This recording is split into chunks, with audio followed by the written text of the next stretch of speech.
Thank you, Your Honor. We are here on the matter of the State of Ohio versus Timothy Gray, case number 25 CR 001510. The defendant's present open court with their attorney, John Fatika.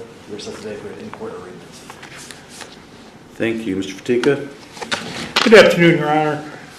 Mr. Gray is in receipt of the indictment, has been so for more than 24 hours. We'd under a plea of not guilty to both charges and asked to be heard on bond. Thank you. Mr. Gray, you received a copy of the indictment? Yes, Your Honor. When did you get that? It was a couple days ago. You had a chance to look it over? Yes, Your Honor. Excuse me. You do have the right to have me read it to you, and I'm happy to do that if that's what you would like, or you can waive the reading. What would you like to do? Waiving the reading means I don't read it to you. I will waive it, it's fine. Very well, then, regarding count 1 and 2, each charging with the charge of robbery, count 1 being a felony of the second degree, count 2 being a felony of the third degree, what is your plea to each of those two counts? Not guilty. All right, the court will enter a plea of not guilty.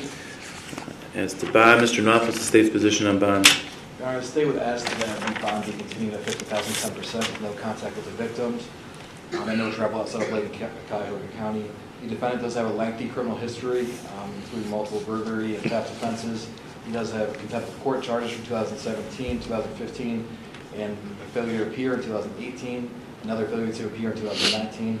The defendant recently got out of prison, and he was on PRC at the time of the offense. His PRC has since been terminated as of November 19th. However, the state would also recognize that there is only 23 days on the speedy trial clock, but we are prepared to go to trial, and there is an offer on the table this time. Just give me a brief summary of what the case involved, what the case is about. The defendant was at Ace Hardware in Menor. He was shoplifting, stealing all various items off the shelves. He then left the store. Some employees tracked him down and tried to hold him until the police got there. The defendant got into a scuffle with the employees and causing injury to one of the employees. Thank you. Mr. Fatika, you want to be heard on bond?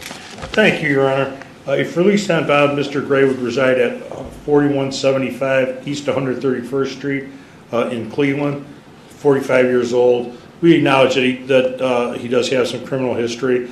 He just recently was able to obtain an apartment through Eden. He's concerned that his any additional time at the Lake County Jail will foreclose on that opportunity for him.